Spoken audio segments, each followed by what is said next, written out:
이번 시간에는 추천주 리뷰 시간으로 금 관련주에 대해서 얘기를 해 보겠습니다. 어제는 이제 나스닥이 좀 빠졌는데요. 지수가 빠진 건 그렇게 크지가 않았는데 스몰캡 쪽에서 엄청난 하락이 발생을 했죠. 그래서 그동안 이제 폭등을 했던 종목들 위주로 엄청난 하락이 나왔습니다. 하지만은 이제 금값은 아직도 계속적으로 상승을 하고 있죠. 멤버십에서는 지난 3 월부터 계속적으로 금 관련 광산 주식에 대해서 추천을 드렸었는데요.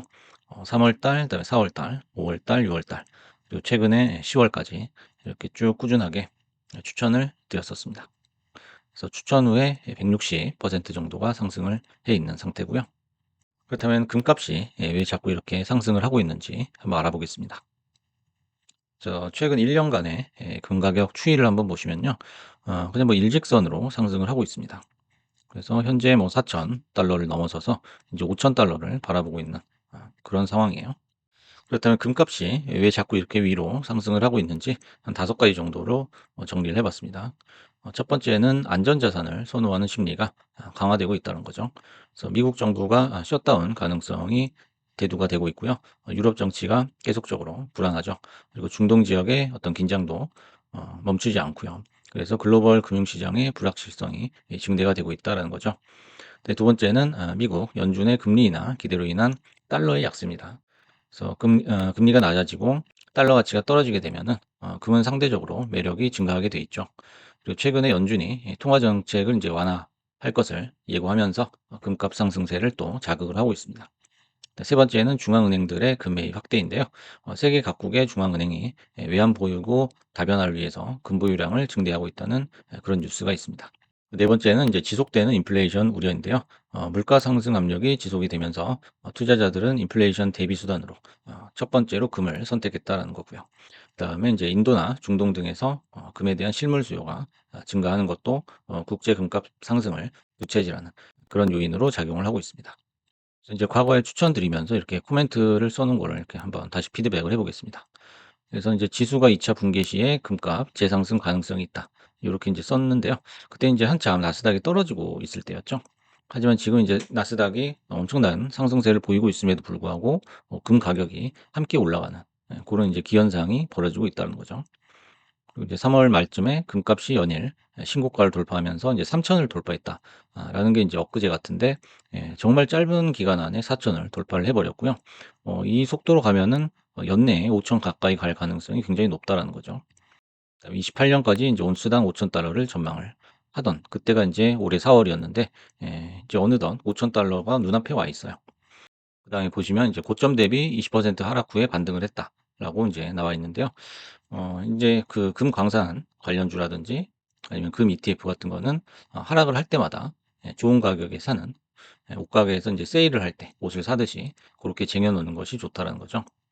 그리고 약세장 초입엔 충분히 조정받은 금 관련주를 매수하는 게 좋다라고 써 있는데 같은 약세장 초입이어도 금 가격이 조정을 받고 있지 않다라는 것이 굉장히 특이한 그런 상황이죠. 다음에 이제 금값은 영원히 오른다라는 거죠. 그리고 금 광산 관련 주식들은 배당 수익도 있어요. 하기 때문에 절대로 손해를 보지는 않는다라는 거죠. 그래서 결론적으로 모든 종목을 해지해 주는 그런 만능 서브 아이템이다라는 거고요. 그래서 최근에는 이렇게 불확실성이 증대가 되면서 금 관련 주식을 포트폴리오의 어떤 비중을 높이는 그런 전략이 유효해 보인다라는 거였죠. 그래서 여러분들이 다른 종목에서 수익이 났다면은 가격이 올라 있는 종목을 매수할 게 아니고 금 관련 종목을 꾸준히 매수를 해야 된다는 거죠. 그래서 변동성이 클 때는 역시 금 관련주가 최고다라는 겁니다. 그래서 다시 주목받는 포트폴리오 이론이다라는 건데요. 어느 정도 이제 과열됐던 스몰캡장이 거품이 꺼지면서 이제 급락이 나오게 되는데요. 계속 수익을 내다가 발생하는 마지막 손실은 어쩔 수가 없다라는 거죠. 피하기가 힘들다라는 거죠. 하지만 여기서 이제 화를 내거나 마음이 흔들려 가지고 헛손질을 해 가지고 손실을 가중시켜서는 안 된다는 거죠. 그래서 이 마지막 그 손실을 끝으로 이렇게 컷을 하고 다시 또 포트폴리오를 재정비해야겠다라는 겁니다. 그래서 제대로 된 포트폴리오 전략으로 이 흔들리는 불안한 장세에 다시 또 대비를 하는 거죠. 그래서 이제 3 가지 정도로 요약을 해 봤는데요. 모든 것은 비중 조절에서 비롯된다는 거죠. 그래서 무지성 상승장에서도 금 관련 종목은 어느 정도 비중을 들고 있어야 된다는 거죠. 그래서 금 관련 종목을 이제 갖고 있냐 없냐가 아니고 많이 가지고 있냐 적게 가지고 있냐 그걸로 구분할 수 있어야 된다는 거죠. 그래서 금은 이제 과거 하락장에 대비한 해지 수단으로 작용을 했다면은 지금 같은 무한 유동성 경제에서는 금이 최선의 방어 자산이 될 수밖에 없다는 거예요. 그래서 앞으로도 이 달러는 계속적으로 많이 찍어낼 거기 때문에 모든 자산의 액면가는 올라갈 수밖에 없다는 거죠. 그래서 앞으로도 이제 금을 대체할 수 있는 자산은 나올 수가 없다는 거예요. 네, 두 번째는 수익과 손실은 늘 전체 자산을 기준으로 생각을 해야 된다는 거죠. 그래서 여러분이 이제 주식 잔고에 찍히는 손실만 보고서 뭐 실망을 하거나 어떤 환희를 느끼거나 하는 경우가 있는데요. 그것이 전부가 아니죠. 그래서 우리가 노동으로 버는 주식, 그다음에 주식이라든지 다른 이제 기타 자산으로 벌 수 있는 그런 수익들 이런 걸 종합적으로 고려를 해 가지고요. 수익 전체의 관점으로 바라봐야 된다는 거죠. 따라서 이제 '오늘 주식이 떨어져서 폭락을 해서 어떡하지?'라는 걱정은 할 필요가 없다는 겁니다. 그래서 생애 전체를 놓고 봤을 때 지금의 손실은 아마 돌아보면은 별게 아닐 것이다라는 거예요. 그래서 중요한 것은 항상 여기서 헛손질을 하면 안 된다라는 거예요. 여기서 감정이 동요해 가지고 계속 하방에다가 베팅을 해서는 안 된다는 거죠. 내려가고 있는 주식을 계속 사서는 안 된다는 거예요. 그래서 여러분의 주식 계좌는 언제든 수익으로 전환될 준비가 돼 있어요. 그래서 그 주식 시장이라는 것도 바로 그것 때문에 존재를 하는 거예요. 시장 전체가 상승을 하지 않는다면 시장은 성립을 할 수가 없습니다. 그래서 이게 조만간 올라가겠지만은 우리가 그 조만간이라는 시간을 못 견디고 있을 뿐이다라는 거죠. 그래서 그것 때문에 괴로운 거예요. 장이 안 올라서 또는 장이 회복이 안 돼서 우리가 괴로운 적은 없었다라는 거죠. 세 번째는 기다림이 가장 힘들기 때문에 방향이 다른 자산을 함께 들고 있어야 된다라는 거예요. 그래서 여러분들이 이렇게 생각보다 돈이 그렇게 많이 없을 때 가장 좋은 투자는 하나의 종목만 매매하는 거예요. 하지만 하나의 종목만 계속 하루에 한 주씩 이렇게 산다고 생각을 해 보시면 그 기다림을 견딜 수 있는 사람이 많지가 않다는 거죠. 그래서 그 기다림이 힘들어서 대부분 이런 방법을 멀리한다라는 거죠. 그렇다면 이제 서로 방향이 다른 종목이나 자산을 함께 매집한 후에 각각의 섹터가 위로 튈 때 매도하는 방식을 취해야 된다라는 거예요. 단, 해당 자산의 가격과 추세 등을 반드시 살피고 한 주 한 주 소중히 매집을 해야 된다는 거예요.